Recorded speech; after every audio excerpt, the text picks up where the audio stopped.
In 2011, the United States government began demolishing two giant dams on a river in Washington state that scientists had essentially declared dead. The project cost $325 million. It released 33 million tons of trapped sediment into the water, and it reopened 70 miles of habitat that had been sealed off for over a century. What came back to that river in the 12 years that followed forced biologists to rethink everything they assumed about how fast nature can recover. But to understand what came back, you first have to understand what was there before. The Elwha River flows 45 miles from the glaciers of the Olympic Mountains through old-growth forest and Olympic National Park and into the Strait of Juan de Fuca on the Pacific coast. For thousands of years, it supported 10 separate runs of anadromous fish, all 5 Pacific salmon species, plus steelhead, bull trout, cutthroat, eulachon, and Pacific lamprey. The estimated pre-dam population was around 400,000 fish. The Chinook salmon of the Elwha were legendary. In 1790, Spanish captain Manuel Quimper purchased 2 salmon from the river, each weighing 100 pounds. Tribal elder Louisa Sampson recalled there were so many salmon you could walk across the river on their backs. For the lower Elwha Klallam tribe, whose homeland stretches along the lower valley and the coastal bluffs, these fish were not just food. They were the foundation of an entire culture sustained since time immemorial. So what happened to this river? One man happened. Thomas Aldwell was a Canadian-born real estate developer who arrived in Port Angeles in the late 1800s. He looked at the rushing current of the Elwha and saw electricity, industry, and money. Over 2 decades, he quietly bought up land along the river, and in 1913, he completed the Elwha Dam, 108 feet of concrete, 5 miles from the river's mouth. He built it without a fish ladder, which was already illegal under Washington territorial law.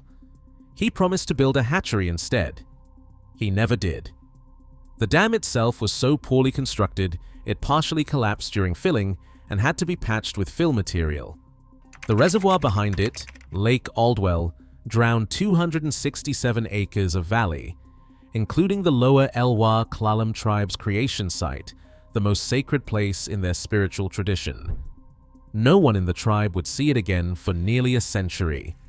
In 1927, a second dam went up 8 miles further upstream at Glines Canyon, 210 feet tall, inside what had become Olympic National Park.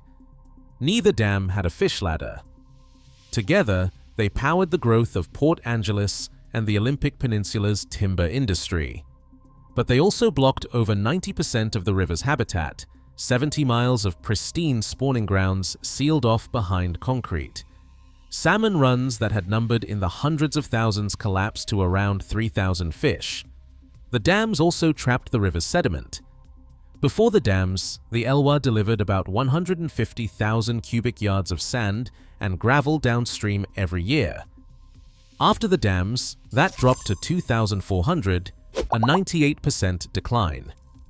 The coastal delta starved, the riverbed eroded, and over a century, 20 million cubic meters of sediment piled up behind the 2 structures. The fish could not go up. The sediment could not come down. The Elwha River was dying from both ends. The lower Elwha Klallam tribe fought for decades to tear the dams down. In 1992, tribal elder Beatrice Charles testified before the United States Senate. She said, "I would like to see the dams removed while I am still alive." That year, Congress passed the Elwha River Ecosystem and Fisheries Restoration Act, but 2 decades of studies, permits, and delays followed. Beatrice Charles died in 2009, 2 years before the first jackhammer touched concrete. She is buried in the tribal cemetery near the mouth of the Elwha. On September 17, 2011, demolition began. The engineers could not blow the dams at once. Releasing 33 million tons of trapped sediment in a single flood would have buried everything downstream.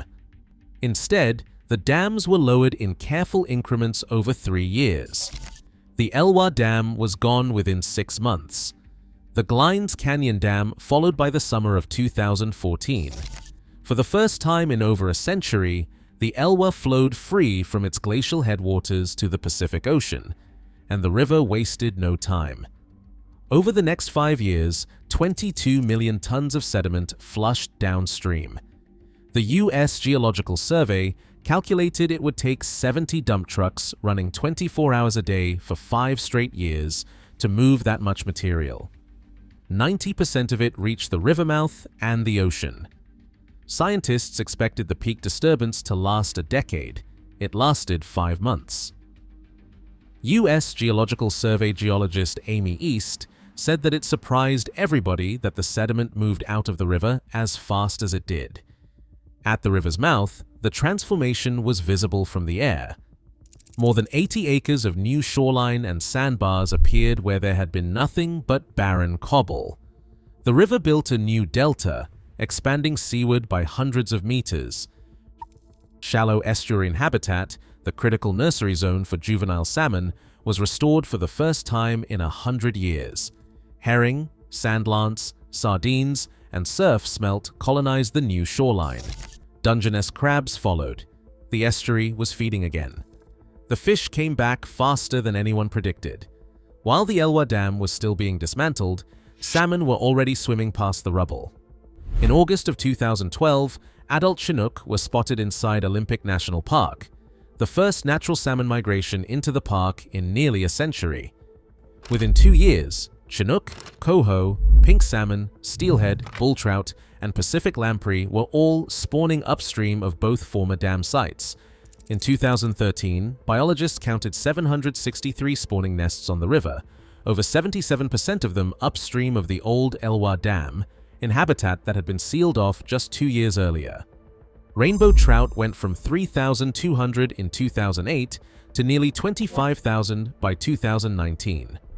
Summer steelhead, considered extinct on the Elwha, went from 0 to over 340 in the same period.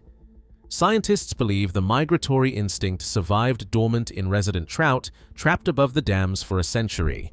When the river reconnected, the genes reawakened. NOAA called it exactly that, a reawakening. Salmon are not just fish, they are delivery trucks for the ocean. Every adult that swims upstream carries marine-derived nitrogen, carbon, and phosphorus in its body. When it spawns and dies, those nutrients feed the algae, the insects, the birds, the bears, the trees, and the soil. For a century, the dams had severed that cycle. The proof came from a small gray bird called the American dipper, the only aquatic songbird in North America. This bird dives underwater in fast-moving streams to catch insects, larvae, and fish eggs, and it is considered an indicator species for river health. Researchers found that within a single year of the Elwha Dam coming down, dippers already carried increased marine-derived nutrients in their blood and feathers. Dippers with access to salmon were in better physical condition. Their female chicks grew larger. They were 13 times more likely to stay on their territories year-round and 20 times more likely to raise 2 broods in a single season. The food web was rebuilding from the bottom up. The recovery rippled outward through the entire ecosystem. River otters. The tribe had been tracking with radio tags relocated downstream for the first time once salmon appeared. One otter in particular had never visited the lower river in years of monitoring. Once the dam was gone and fish started pouring through, she moved downstream immediately.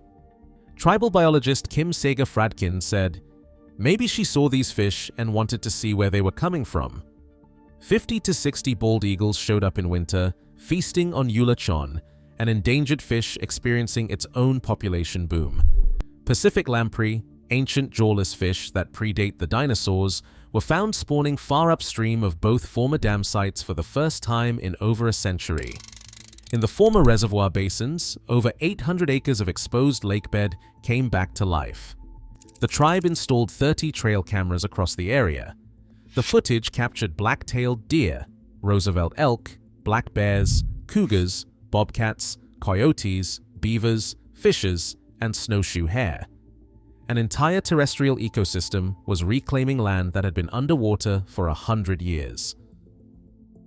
On October 9, 2023, the lower Elwha Klallam tribe opened its first fishery on a free-flowing Elwha River in more than a century. Over 100 people gathered for ceremony, a welcome song, a prayer song, and a salmon song. Russell Hepfer, the tribe's vice chairman, said, "It has been a long time coming.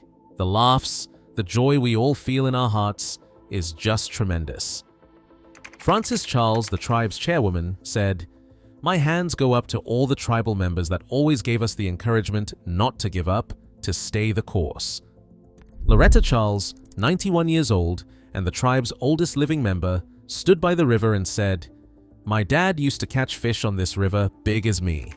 Vanessa Castle, a natural resources technician, landed 2 coho that morning and said, "This completely filled my spirit to be back on the water again, to be able to exercise my treaty rights just as my ancestors did and fought for." The fishery was small, 400 coho from a run of 7,000. But the tribe's fish habitat manager, Mike McHenry, reported what mattered most. 36% of the returning coho had spawned naturally. Hatchery relocation was no longer needed. McHenry said it plainly. The fish are doing it on their own. The Elwha model is already being repeated.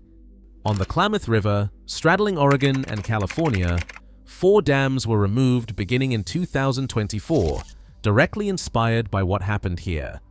Within a year, Chinook salmon was spotted 300 miles upstream for the first time in over a century. There is one more thing the Elwha revealed.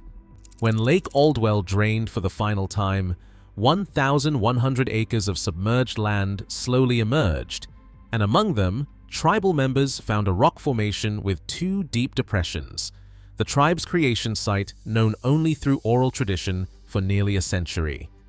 The place where the Creator bathed and blessed the Klallam people, hidden underwater since 1913, now visible again.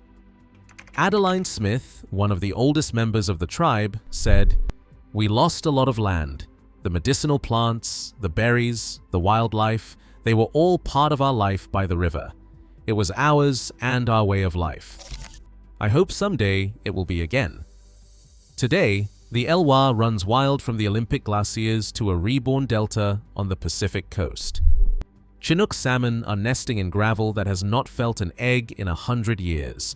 Eagles line the banks. Otters patrol the shallows. Elk graze where reservoirs once sat. And a new generation of Klallam children is growing up beside a river that, for the first time in their people's living memory, has salmon in it. The river is not fully healed. Scientists say complete restoration will take decades. The runs are still a fraction of the historic 400,000.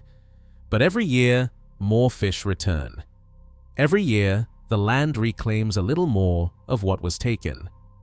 It turns out that when you remove the thing that killed a river, the river remembers what it is supposed to be.